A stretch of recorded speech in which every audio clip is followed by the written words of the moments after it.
un podcast de Cooperativa.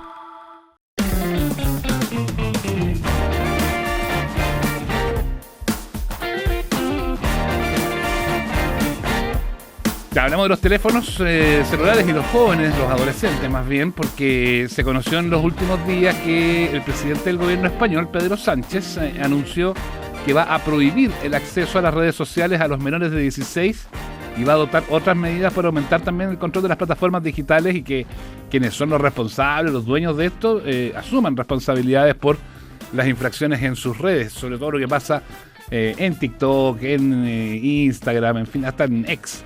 Más allá que los jóvenes no usan mucho X, pero igual es una red súper masiva y popular. ¿Ese es el camino va por el lado de la ley, porque por el lado de la educación es difícil pelear contra el teléfono, es difícil. Quienes somos padres de jóvenes y de adolescentes sabemos las complejidades que eso tiene, no es fácil generar un apagón en tiempos adecuados o poder normarlo. Está con nosotros Patricio Cabello, él es profesor de la UNAV, también de la Universidad de Chile, es investigador principal del Centro para el Bienestar y Desarrollo de la Adolescencia y Niñez en la Era Digital, que se conoce como BAND, y también investigador adjunto del CIAE de la Universidad de Chile. ¿Cómo estás, Patricio? Bienvenido. Hola, buenos días, muchas gracias. No, gracias a ti por estar con nosotros. A mí me hace algo de ruido esto de que venga desde una norma, desde una ley, el hecho de prohibir. No sé qué tan aplicable pueda llegar a ser. No sé cómo lo ves tú desde la academia. Bueno, es que hay varias cosas que son que considerar. Cuando presentaste la noticia dijiste algo que es bien importante, que claro, sí, en el caso de España se está tratando de abordar precisamente el tema de la regulación de las redes para niños, niñas y adolescentes, también desde una perspectiva de ver qué pasa con los operadores, qué pasa con las plataformas, servicios en línea. ¿Ya? Entonces ahí surge otra dimensión, que es una dimensión importante de esto, porque básicamente las redes sociales son servicios que son negocios. ¿Ya? Entonces eso significa regular un mercado y ahí se pone mucho más complejo que simplemente decir puedes o no puedes usar. ¿Ya? Entonces eso es interesante porque esto ha levantado una discusión que de a poco está convocando también a esos actores y también está convocando a los posibles riesgos que tiene la implementación de normas como esta. ¿Ya? Lo que ha ocurrido con la implementación de estas normas en los países en los cuales ha ido apareciendo, en Australia, por ejemplo, el primero de ellos. Australia es pionero, exactamente, ¿no?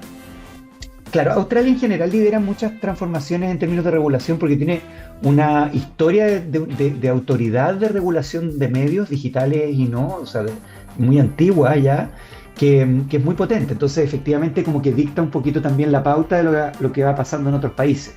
Entonces, es significativo que sea Australia de los primeros porque efectivamente tiene la institucionalidad para implementarla. No todos los países tienen institucionalidades de medios, de hecho nosotros no tenemos una como esa.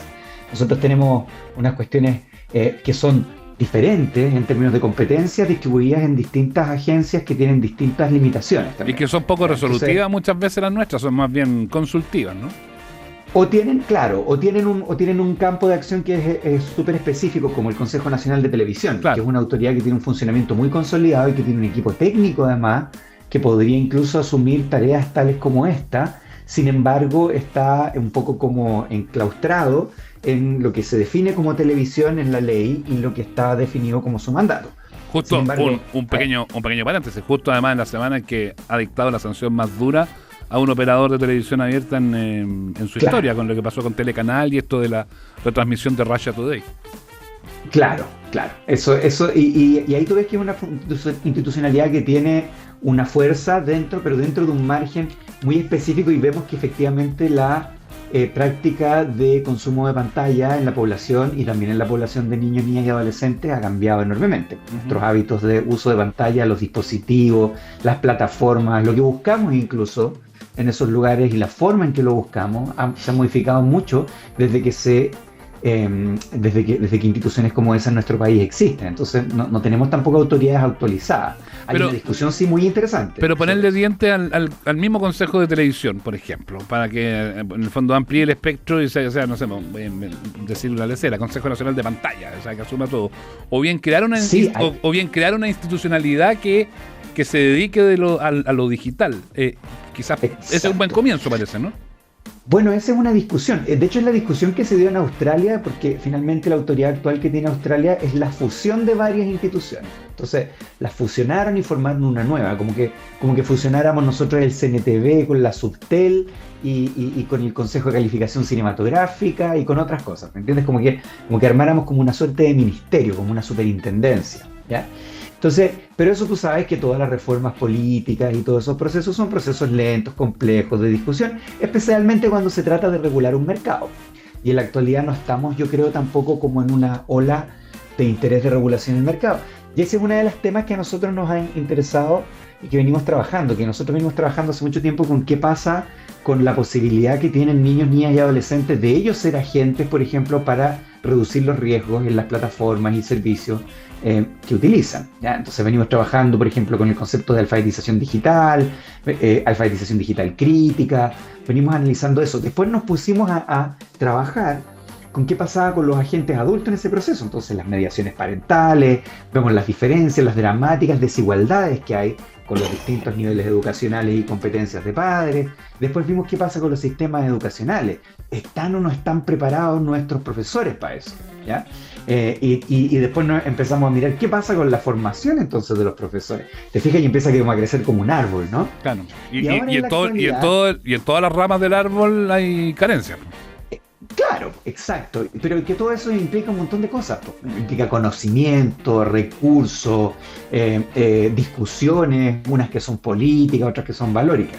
Entonces, en la situación que estamos ahora, es que efectivamente estamos diciendo, no dejemos de mirar a los niños y niñas como agentes aquí, tienen algo que decir y tienen algo que hacer, tienen también habilidades, no son agentes pasivos que reciben lo que ocurre en las redes como a veces los quieren retratar algunos, pero ojo que también cuando empezamos a hablar de eso, cuando recién hablábamos de eso, te estoy hablando cuando hablábamos de esto en el año 2008, 2009, cuando Facebook era una cosa nueva, ¿no? Claro.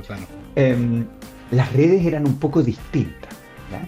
Y las redes que tenemos actualmente se han modificado, se han generado industrias en torno a las redes que no existían, la industria de TikTokers, influencers, etcétera, que es una forma de generación de contenido, que es una industria que crece de manera paralela a la industria misma de la difusión y viralización de esos contenidos. Entonces, es un problema muchísimo más complejo que lo que era hace 10, 15 años atrás.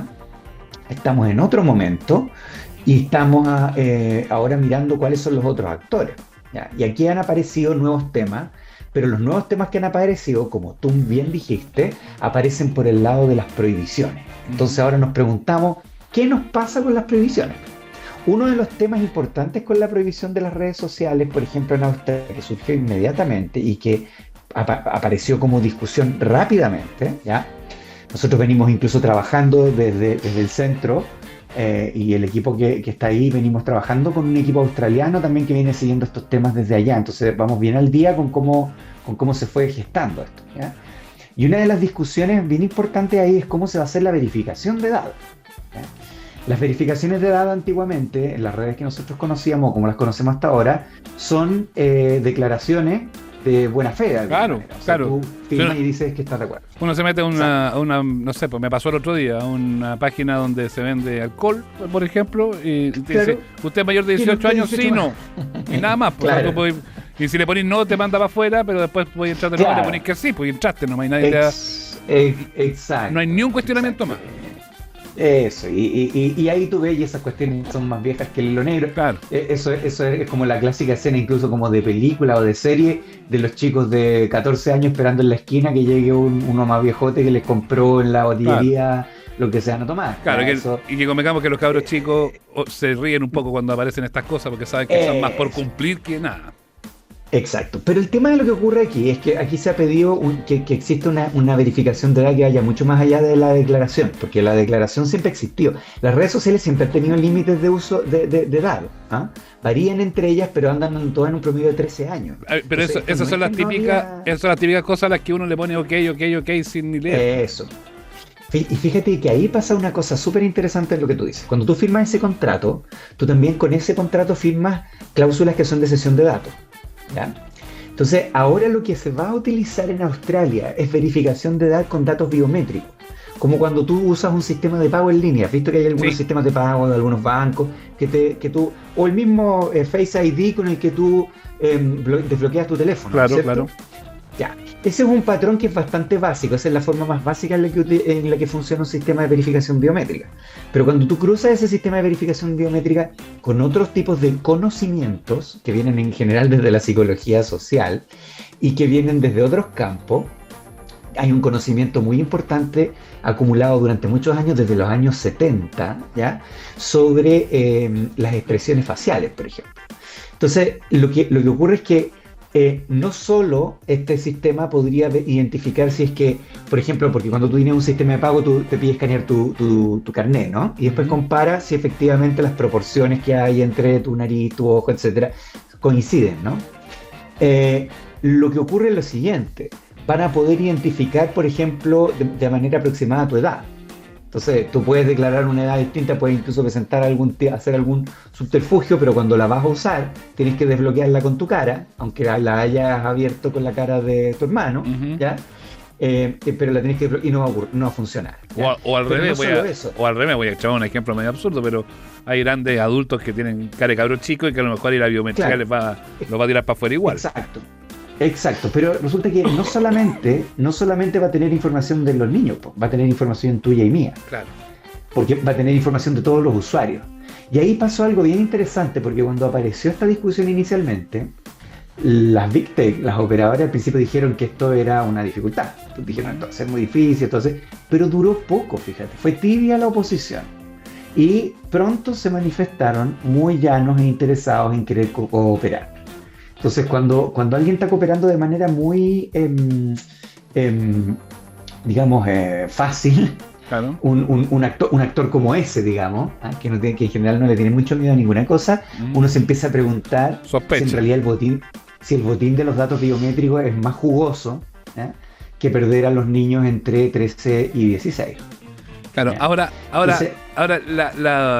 Entonces, saliéndonos un poquito de lo regulatorio y yendo al efecto en los muchachos, uno dice también que una prohibición así va a quedar también mucho en el marco de la buena fe, por todo eso, si no entramos en lo biométrico, si no entramos en que sea el carnet y todo eso. exacto. Sí, No, sí, por más leyes que se hagan, porque acá hay una que se está trabajando, que la presentó el diputado Martínez de la UDI, en fin. Sí, Pero uno sí. dice, si no está el otro marco, bueno, va a quedar todo ahí medio en letra muerta. Pues. Claro, pero tú acabas de mencionar dos actores políticos que tienen orientaciones diferentes en torno a este tema. Mencionaste a Pedro Sánchez, por ejemplo, con un paquete de ley, que quién sabe si la van a lograr aprobar o no, pero Claro. con un paquete que tiene que ver con regular todo el contexto, digamos, una mirada como más sistémica, ¿no? Ujú. Más ecológica. Miremos esto entonces en todos los niveles, en todos los actores, y vemos cómo se agrupa y cómo se ordena esto. Porque a cada uno le tocará algo, ¿no? Y a la escuela le tocará regular, pero también le tocará enseñar, y a la familia le tocará también regular, pero le tocará mediar, y a los operadores les tocará regular lo que allí ocurre, ¿ya? Y cuando está totalmente desregulado, y yo solo me estoy preocupando de prohibirlo en los niños, me estoy dejando fuera un actor importante, ¿ya? ¿Cuál? Primera cosa, la industria. Estoy dejando a la industria fuera. Ajá. Y estoy dejando a la industria fuera y estoy dejando también la necesidad urgente de tener una institucionalidad que se ocupe de la industria. La industria, por ejemplo, salvo algunos operadores específicos, pero por razones que podríamos ver en otro contexto, en otra conversación, porque son más largas, no tienen direcciones comerciales los países que operan, incluido el nuestro. Bueno, ahí hago la bajada al tiro con lo que pasa con las casas de apuestas y las prohibiciones que se han hecho desde la Corte Suprema. Tal cual. Que al final de cuentas uno se mete a las páginas de apuestas y puede entrar igual, sin ningún problema. Sumamente importante lo que tú acabas de mencionar. Por ejemplo, ahí se modificó la ley, pero finalmente una modificación súper estéril, ¿ya? Y tú lo que ves es que efectivamente son actores que tienen mucho peso. Cuando tú ves la publicidad, por ejemplo, ves a personas muy famosas en la publicidad de esas casas de apuestas. Uh-huh. Entonces lo que tú ves ahí funcionando es una industria que tiene mucho peso para poder inclinar la balanza un poquito y para poder rehuir. Probablemente en algún minuto eso se podrá regular. Yo confío, no soy completamente pesimista al respecto. Pero, por ejemplo, también tienen formas de introducir a las personas a las apuestas. Nosotros no tenemos, por ejemplo, la pregunta hecha en los estudios que hemos hecho en Chile. El único dato que tenemos hasta ahora, pero que se está empezando a agregar en nuevas oleadas de los estudios con los que nosotros estamos relacionados directamente, estoy hablando de nuestra red Kids Online, por ejemplo, en América Latina. En Argentina fíjate que aparecía un 25% de niños, niñas y adolescentes entre 9 y 17 años que había hecho al menos una vez el ejercicio de hacer una apuesta en alguna de estos sistemas, ¿ya? Y eso es muy interesante porque te está diciendo que efectivamente eso puede que tenga un contexto cultural en el que eso pueda estar funcionando, ¿ya? Puede que tenga un contexto cultural en que precisamente en espacios en los que tienes como más economía informal, en lo que tienes también cuestiones que tienen que ver con más inestabilidad en términos de los instrumentos financieros, ¿ya? O sea, la gente que usa más más tarjeta de crédito que dinero en papel, por ejemplo, ¿ya? Sí. Te quiero pedir entonces perdona, Sí, dale. pero ahí lo que ocurre es que nos da la mirada de que, oye, esto hay que mirarlo, porque son, por ejemplo, casas de apuestas que generan estas como super campañas donde tienes como 10 lucas que son gratis, ¿no? Tú puedes hacer una apuesta. Y ahí es donde introduces otros nuevos apostadores que son niños, niñas también. O jóvenes, muy jóvenes, digamos. Pues hay que tener mucho ojo y los papás también son un factor que hay que poner atención. Me queda nada de tiempo, tengo que ir a las noticias ahora a las 10, pero en una línea, Patricio, a mí me queda, después de toda esta conversación, me queda la idea de que más que prohibir, siempre va a ser mejor regular, o no necesariamente. Regular, educar, entender. Tenemos mucha investigación que hacer también en torno a esto. Hay una expectativa que es como intuitiva en la gente, que creen que ya sabemos mucho sobre esto porque salen algunas cosas en algunas publicaciones que son más bien de divulgación, que son muy inexactas, ¿ya? Y que en general están planteando unas relaciones entre el uso de tecnologías digitales y la vida de niños, niñas y adolescentes que no es coherente con la investigación más seria, ¿ya? Podríamos hablar largamente de eso, no te queda muy poco tiempo, pero tenemos que generar investigación de mayor calidad y en eso estamos, ¿ya? Pero quedamos comprometidos, Patricio, para seguir conversando en otra vuelta, ¿te parece? Encantado. Ya, pues que te vaya muy bien. Patricio Cabello, profesor de la UNAP, de la Chile, investigador principal del Centro para el Bienestar y Desarrollo de la Adolescencia y Niñez de la Era Digital y también investigador adjunto del CIAE. Gracias por estar con nosotros esta mañana, Patricio. Chao, gracias a ti. Chau. Estás escuchando el podcast de Una Nueva Mañana, una presentación de cooperativapodcast.cl. Saludos para ti, entonces. Y ahí nos contaba historias de tatuaje. Bueno, de tatuajes mal hechos, esas cuestiones con tinta china, imagínate. Hasta el día de hoy generan repercusiones. Bueno, hablemos de los tatuajes, pues ha sido tema. Se viene esta feria interesante, entretenida, Summer Ink ahí en Valparaíso, pero queremos hablar de tatuajes en general. Está Rolly Retamal con nosotros, ella es tatuadora, también es creadora de esta expo allá en el puerto. ¿Cómo te va, Rolly? Bienvenida. Hola, Seba, ¿cómo estás? Muy bien, muy bien. ¿Cuánto tiempo dedicas al rubro de los tatuajes?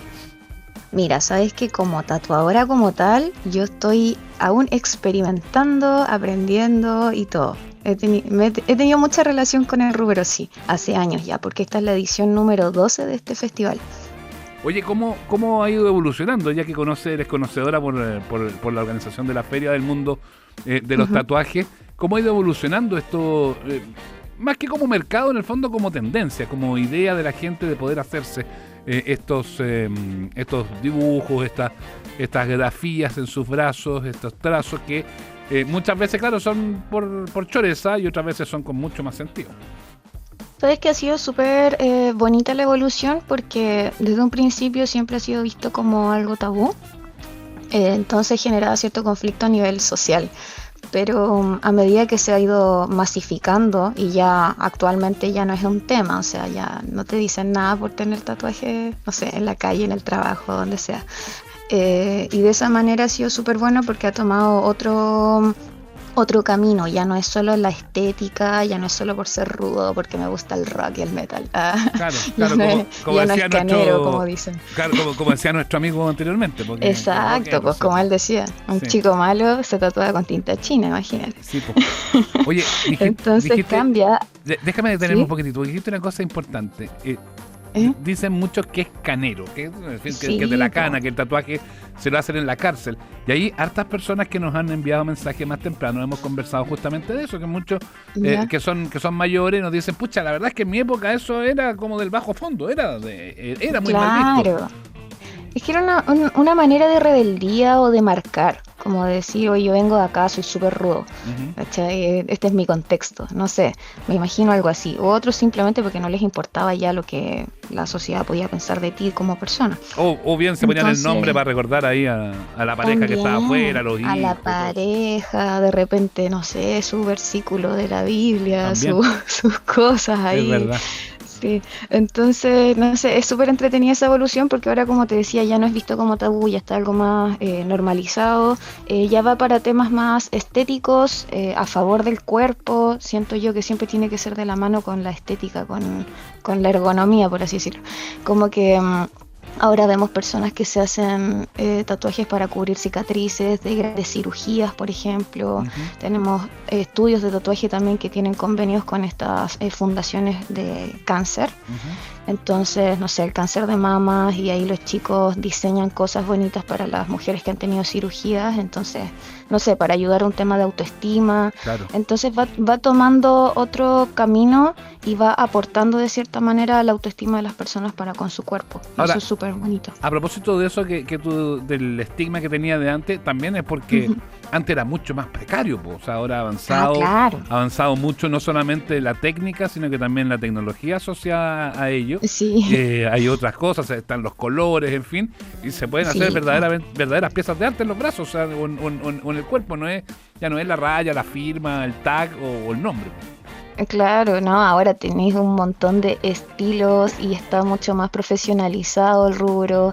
Como tú dices, las mismas herramientas de trabajo son tan geniales. Ahora una máquina de tatuaje te puede salir más de un palo y es buenísima, o sea, es ultra tecnológico. Y bueno, asimismo es súper bueno porque ayuda con la salud de los mismos clientes, ya se tienen más exigencias sanitarias al respecto. Que de hecho, colgándome de eso, en Samerink nosotros trabajamos siempre con la asesoría y ayuda de Seremi de Salud de Valparaíso, y ellos están ahí fiscalizando. Entonces todos los artistas que participan de esta feria tienen sus vacunas, sus papeleos al día. Es todo más que profesionalizado, no es una junta así de gente ruda nomás que está jugando a hacer tatú. Claro, ya vamos a hablar de Samerink, pero démosle una vuelta todavía a esto de los tatuajes. Tú dices, claro, las máquinas ahora son mucho más tecnologizadas, son algunas incluso caras y todo eso. Que antes era así nomás por el puro trazo, pero eso también hace que los propios tatuadores vayan definiendo estilos. No es un tatuador que te haga cualquier tipo de tatuaje. Hay algunos que te hacen el brazo completo, otros que son de trazo más fino, otros de trazo más grueso, otros que dibujan, otros que copian. Hay distintos como estilos, ¿no? Sí, existen distintos estilos que ya son reconocidos a nivel internacional. Entonces, lo que se podría llamar como categorías de tatuaje. Y ahí es súper rico porque ahora, si tú quieres un tatuaje en particular, buscas alguno que se especialice en el estilo que a ti más te gusta. ¿Y cómo se definen? A ver si nos puede explicar como en grandes rasgos estas categorías. Como a grandes rasgos, no sé, el clásico que podemos ver es el black and gray, que es cuando, no sé, típico, es muy común, esta gente que de repente tiene retratos en escala de grises en el cuerpo, o figuras como más realistas, casi fotos en escala de grises. Eso vendría siendo un trabajo black and gray. Esos argentinos que se hacen a Messi, por ejemplo. Claro, eso es como un realismo en black and gray porque es casi una foto, ¿me entiendes? Pero es en escala de grises. ¿Y eso lo copian o lo hacen a mano? ¿Cómo logran conseguir el efecto finalmente? Que es como que fuera una impresión que tuvieran en la pierna o en el brazo. Mira, lo común es que se trabaje con el stencil.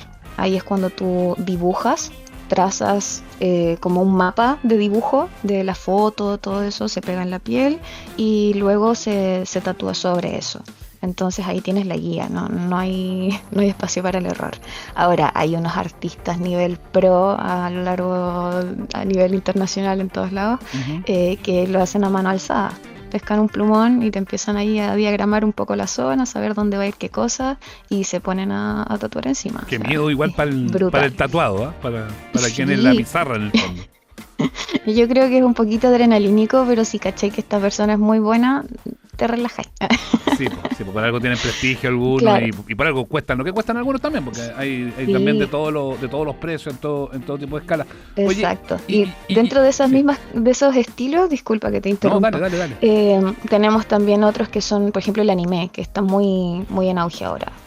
Todos se tatúan personajes de anime o con intervenciones que a ellos les gustan, etcétera, ya sea como la misma escena del anime que te gustó o quieres alguna intervención, etcétera, pero es full caricatura. Tienes también a los de full color, que puede ser un tatuaje así, de estos incluso hasta un poco abstractos, pero que tienes unos colores vibrantes en la piel, que es increíble. Tienes también neotradicional, que es un estilo muy propio del tatuaje, que es como de los clásicos ya.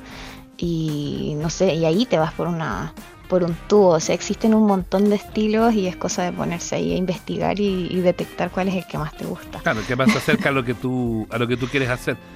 Claro. Otra cosa que también nos han dicho algunas de las personas que mandan mensajes, no me lo haría Nika porque debe doler mucho. Duele mucho, ¿no? Ah, ya. Depende de la zona y de tu nivel de dolor.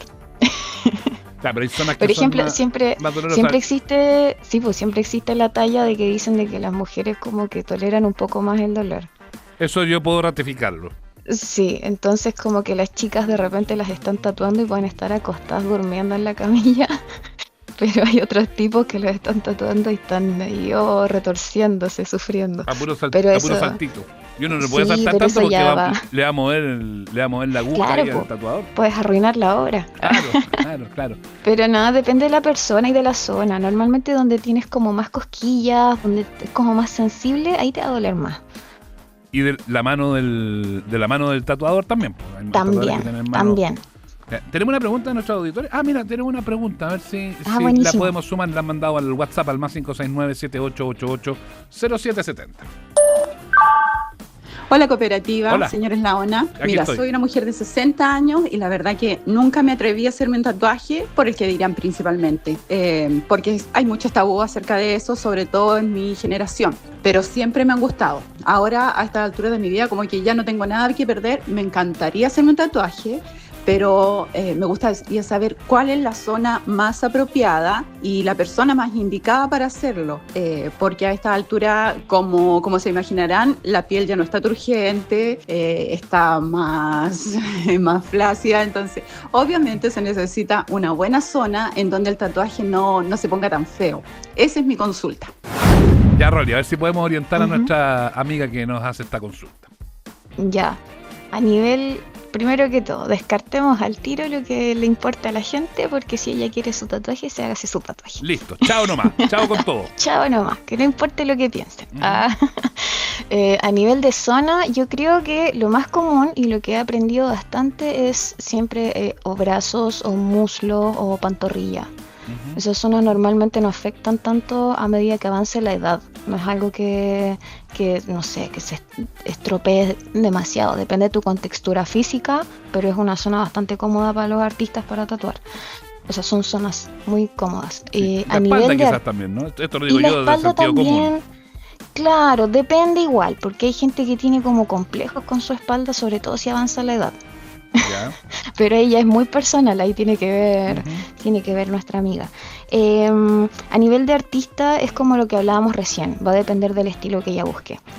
Si quieres algo muy, claro, si quieres algo muy delicado, buscar un artista que vaya de la mano con eso, algo más rudo, etcétera, tienes que conocer el portafolio de los artistas para saber con quién trabajar. Yo tengo varios nombres, sí, pero no voy a mencionar a gente. No, porque van a ir. No. Pero los pueden conocer en la feria, pues, ahí en el Sí, no, y de hecho aprovecho de colgarme un poquito de esto, yo sé que hablamos después, pero pueden visitar el Instagram del evento, porque ahí nosotros publicamos a todos los artistas que van a participar y con fotos de sus trabajos. Y eso a la gente le sirve mucho como para vitrinear de repente. Eso está bueno. Como para decir, este me gusta cómo trabaja, voy a contactarlo. Oye, etcétera. siguiendo con la onda de los consejos, Rolly, ahí, porque claro, vemos brazos tatuados enteros, vemos, no sé, por las piernas, hay gente que está hasta la cara, en fin, todo tatuado. Ahí, y ahí, yo presumo que más de alguno podrá llegar ahí y decir, hágame el brazo entero. Y es como, no, pues compadre, vamos de a poquito. Eso se hace así, más bien de a poco, parciales. No es llegar y hacerse toda una pieza completa, un brazo, Mira, por ejemplo, ¿no? Lo normal es que se haga en sesiones. Y ahí depende, claro, del diseño y del artista, cuánto tiempo le tomará hacerlo o en cuántas sesiones lo hacen. Pero, por ejemplo, en convenciones de tatuajes tú ves trabajos así gigantes terminados en 1 o 2 días. Claro. Claro. Y son, por ejemplo, en un día una jornada de 8 horas completa tatuando. O sea, ahí la gente, yo me saco el sombrero ante los De que más. son de lienzo en las convenciones, que son quienes van como modelos de los artistas, porque tienen que tolerar una jornada completa donde te están tatuando. Y, por ejemplo, nosotros hemos visto en el festival de que hay gente que llega con la pierna completa tatuada y es así brutal, un nivel de trabajo increíble y la persona tuvo un aguante para estar todo el día ahí tatuándose. Eso obviamente se da más en convenciones porque tienes tiempo acotado y tienes que mostrar la obra finalizada, todo el proceso y la obra finalizada. Claro. Ahí hay gente que es capaz de tolerar eso. Pero el común de la gente, uno si quiere hacerse algo así, vas por sesiones, ahí te organizas Tienes que organizarlo. con tiempo. Claro, Sí. claro. Ya, Rolly, hablemos de esta Expo Summer Inc. ahí en Valparaíso. Ya son varias, no es primera que tienen ustedes ahí Sí. en verano, ¿no? Sí, esta ya es la versión número 12 de Summer Inc. Y esto va a ser el sábado 28 de febrero en el BTP de Valparaíso. Pleno periodo de festival. Sí, se acaba el festival y te vas directo a Summer Inc. a cerrar el Al- verano aquí al en la fe- quinta región. Al Festival de los Tatuajes. Claro, sales Ya. del festival de Viña y te vas al festival de Tatús. ¿Y qué es lo que van a encontrar ahí? ¿Qué es lo que tú ya dices en el Instagram? Que ahí nos vas a decir la Sí. dirección para que lo miremos, uno puede mirar y vitrinear. ¿Qué es lo que van a hacer? Ujú. ¿Ahí te vas a poder hacer los tatuajes o ahí vas a poder Sí. concertar para después ir a los estudios de los tatuadores? ¿Cómo va a ser eso? Mira, el evento, primero que todo destacar que es entrada gratuita, Ajá. así que la gente vaya nomás, descargue su entrada y asista. En el evento tú vas a encontrar más de 140 tatuadores trabajando en vivo. Muchos de ellos ya llevan su agenda ya tomada, como hay otros que van a tomar clientes como por orden de llegada. Entonces, si quieres tatuarte, sí o sí vas a encontrar a alguien disponible. Si quieres conocer incluso, solo para saber, conocer a los artistas en persona, mirar cómo es su proceso de trabajo, etcétera, es ideal. Dentro del evento vamos a contar con food trucks, tenemos cervecería artesanal, hay marcas internacionales de por medio, así que son muchas actividades y sorteos con el público. Y nuestro plato fuerte también es la música en vivo, ya que este año invitamos a Marco Mendoza, que es un músico, una leyenda igual del rock, para los amantes del rock y los tatuajes. Este tipo tiene un currículum increíble. Él estuvo como bajista en Thin Lizzy, Whitesnake, con Ted Nugent, con Journey, con The Dead Daisies y así una serie de artistas con los que ha trabajado incluso en sus carreras solistas. Él es muy bueno y él viene directamente de USA para tocarnos los clásicos del rock ahí en el evento. Oye, lo último, Rolly, tú lo mencionaste Sí. la pasada y lo subrayaste que era importante. Sí. En la feria y en general todos los tatuadores validados, de respeto, trabajan con todas las normas sanitarias y en este caso es la Seremi de Salud ahí de Valparaíso que va a estar junto a ustedes. Sí, ahí nosotros tenemos todo en orden. Los artistas, siempre los que participan en Summer Inc. tienen que cumplir con ciertos requerimientos a nivel sanitario y todo lo que se les exige. Entonces hay un filtro de por medio. Son artistas consolidados y podría decir que es de los mejores a nivel nacional. E incluso algunas visitas internacionales también, entre medio. Así que va a estar súper bueno. Y hay una competencia de tatuajes. ¿Ya? Entonces muchos de ellos llevan a sus modelos, Así tatúan como- durante todo el día, Así como como lo que te lienzo, contaba. como lo que nos decías antes. Sí, Ya. sí, como lienzo, exacto. Entonces muchos de ellos ya tienen a su cliente, tienen su diseño ya hecho, están haciendo campaña en redes sociales, etcétera. Y al final del día, en el evento, se hace la premiación. Hay un Buenísimo. jurado que son profesionales del arte y el tatuaje, que son los secos así, y ellos van a evaluar por categorías y se hace la premiación a los artistas que han participado y todo. Así que es súper entretenido, sobre todo para la gente que le gusta esta disciplina artística o incluso varias, si eres diseñador, ilustrador, etcétera. Es un evento súper inspirador. Repitamos las coordenadas para los que les interesa, que van a estar ahí a fin de mes en el puerto y que tengan interés de ir a conocer el Summer Inc. No se lo pierdan, es el sábado 28 de febrero, desde las 11 de la mañana hasta las 11 de la noche, en el BTP de Valparaíso. Y esto es entrada gratuita y encuentran toda la información en summerinc.cl. Perfecto, Ahí Rol. mismo- Ahí está Ahí toda la mismo pueden información. descargar sus entradas, ahí mismo encuentran el Instagram para que ahí vitrineen a los artistas y todos los atractivos que vamos subiendo, así que ahí está toda la info. Iba para comer, para tomar, es decir, pueden pasar el día allá. Exacto. Si es que se quieren Sí. hacer un tatuaje más grandecito, van a tener ahí también para poder estar tranquilos y cómodos en ese Sí. lugar. Ya, Rolly, muchas gracias por estar con nosotros. Es Rolly Retamal, que es tatuadora y creadora de la Expo de Tatuajes Summer Inc. allá en el puerto. Hemos estado hablando de tatuajes y nos ha invitado a esta feria que se hace en los próximos días. Que les vaya súper bien. Muchas Muchas gracias. gracias, igualmente. Chao. Chau, chau. Estás escuchando el podcast de Una Nueva Mañana, una presentación de cooperativapodcast.cl. Hablemos de la ranita de Darwin, claro, porque la Reserva Biológica Willow Willow fue escenario hace algunos días para la firma de un convenio suscrito para la conservación justamente de esta especie. ¿Quiénes lo firmaron? La Fundación Willow Willow, la ONG Ranita de Darwin, la Universidad Andrés Bello y el Zoológico de Leipzig en Alemania. Esta iniciativa está enfocada en impulsar acciones conjuntas de estudio, investigación y difusión de este anfibio que solo se encuentra en Chile y Argentina y que está en peligro de extinción. La importancia de este convenio y el momento de la ranita de Darwin lo queremos conocer. Está Rodolfo Menichetti al teléfono con nosotros, director de la Fundación Willow Willow. ¿Cómo estás, Rodolfo? Gracias por responder nuestra llamada. Muy bien, y muchas gracias a ustedes por el interés y el espacio de hablar de la ranita. Antes de la ranita, hablemos un poco de la Fundación Willow Willow. ¿Qué es lo que hacen? ¿Qué acciones ejecutan ustedes en particular? Bueno, en la Fundación Willow Willow nosotros trabajamos en la Reserva Biológica Willow Willow, que queda en la región de Los Ríos. Son 100.000 hectáreas de bosque nativo, donde nos dedicamos a conservar el bosque, a trabajarlo junto con las comunidades y apoyarnos en un desarrollo, un destino sustentable a través del turismo. Y trabajamos esos tres pilares fundamentales tratando de proteger un territorio muy único en términos del patrimonio natural y cultural que tiene. Para los que no lo conocen, ¿qué es lo que se ve? ¿Qué encuentra? ¿Cuáles son las particularidades que tiene la Reserva Willow Willow? Bueno, la reserva, como lo mencioné, es un bosque nativo, son 100.000 hectáreas, pero además donde hay una biodiversidad, mucha de ella endémica, es decir, que está solo en este territorio, pero al mismo tiempo muchas de ellas están o en vulnerabilidad o en peligro de extinción.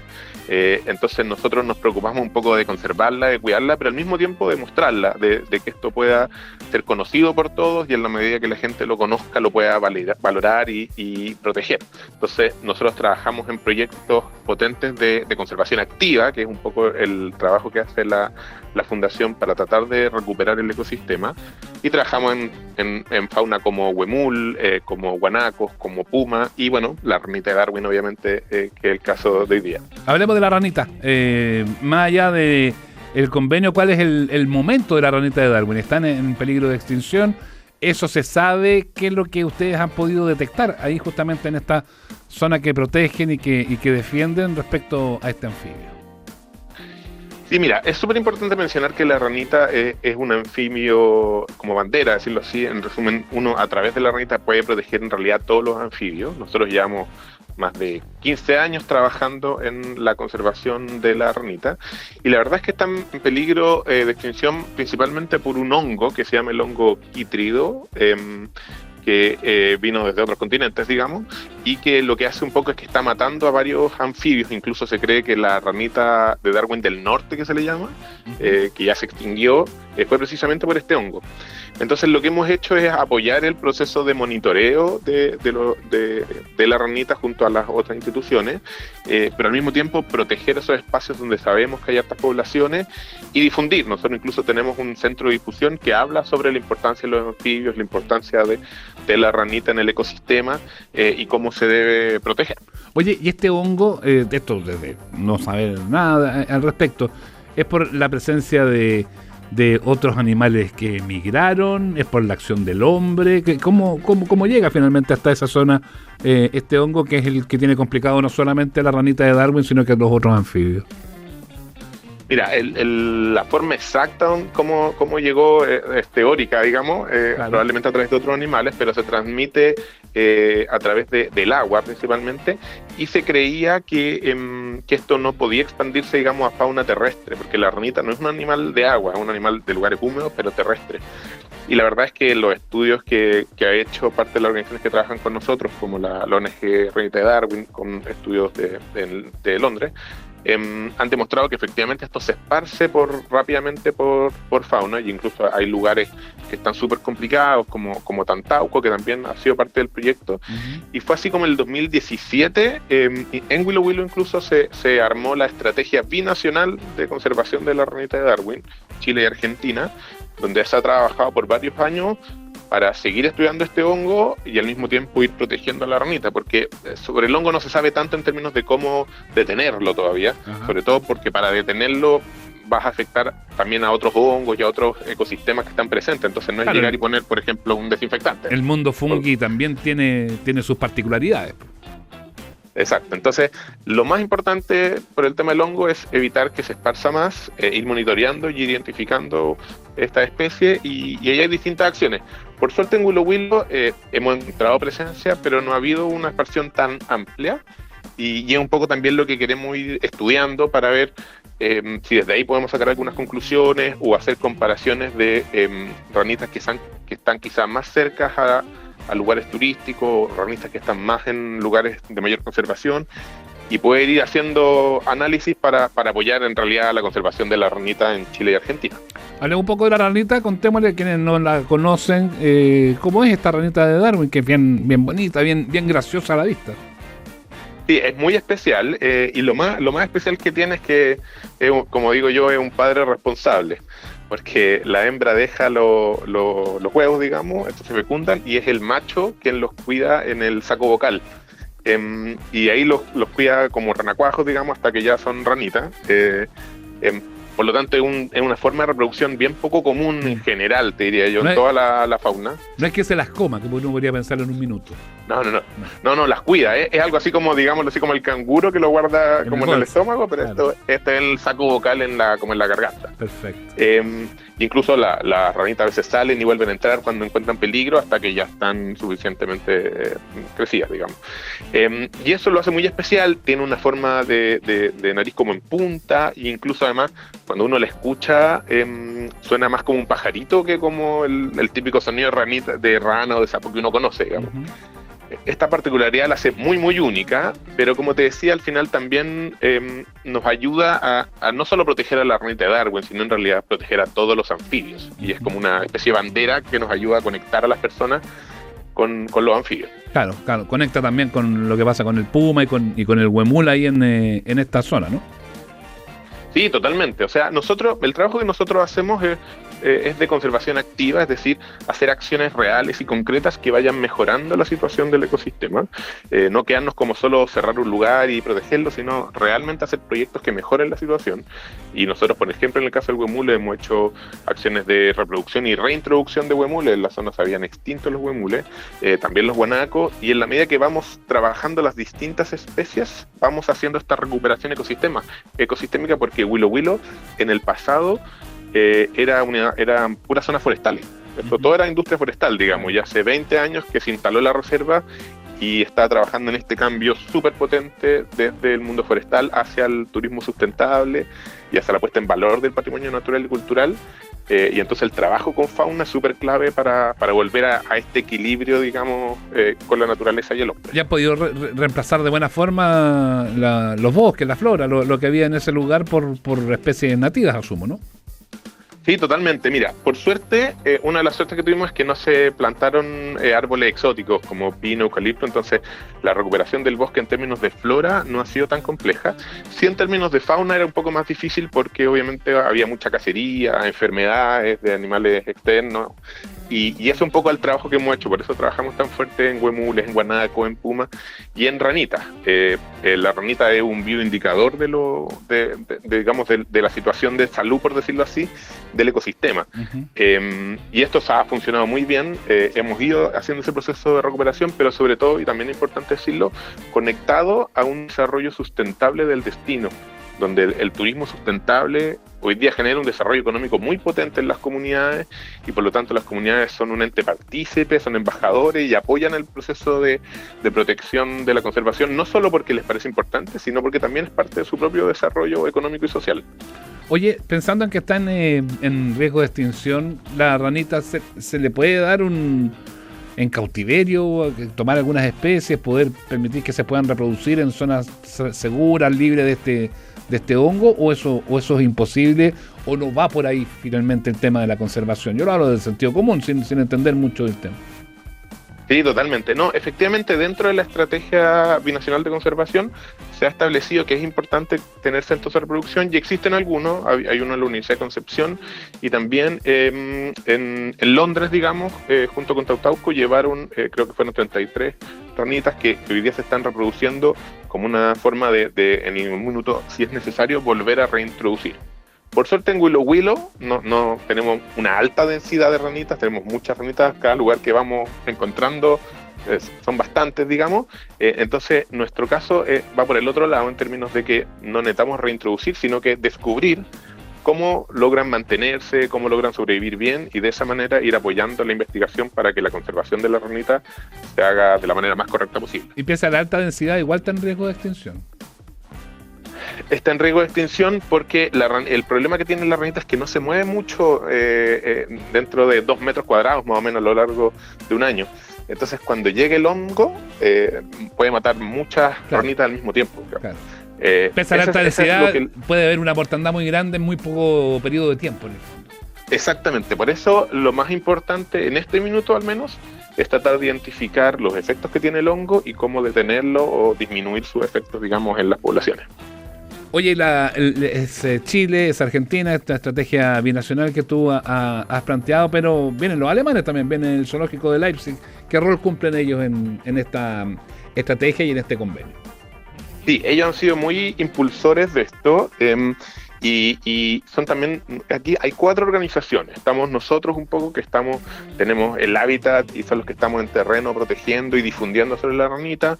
Está la ONG Ranita de Darwin, que son los expertos más científicos, digamos, ellos son puros científicos que ayudan, que hacen el proceso de monitoreo, que hacen el estudio científico, junto con la UNAV, que es la Universidad Andrés Bello, que apoya también los estudios científicos, y el zoológico de Leipzig apoya en fondo por un lado, pero también en la difusión, en la protección de la ranita. Entonces estas 4 entidades que durante muchos años hemos conectado, finalmente después de muchos años logramos firmar un convenio y empezar a armar un proyecto mucho más concreto en Willow Willow para hacer este monitoreo y para apoyar también la difusión de la ranita, que para nosotros es súper importante. La conversación esta mañana con Rodolfo Menichetti, el director de la Fundación Willow Willow, a propósito de este convenio de conservación para que se mantenga, para que siga existiendo la ranita de Darwin, y ahí nos explicaba la problemática que hay con este hongo y que no se ha podido encontrar una solución para ello, y hemos aprendido y hemos conocido algo más de este anfibio, Rodolfo, que como tú dices es bien bandera, bien reconocible para los chilenos y bien querido también por los chilenos. Sí, totalmente, es una especie importante que cada vez se hace más famosa, digamos, y eso es súper importante porque va conectando a las personas con los anfibios, va conectando a las personas con nuestro patrimonio natural, y algo que tenemos que cuidar y proteger todos juntos. Gracias por conversar esta mañana con la Radio Cooperativa. Gracias a ustedes. Chau. Chau. Aquí termina el podcast de Una Nueva Mañana. Cooperativapodcast.cl. Otra forma de escuchar Cooperativa.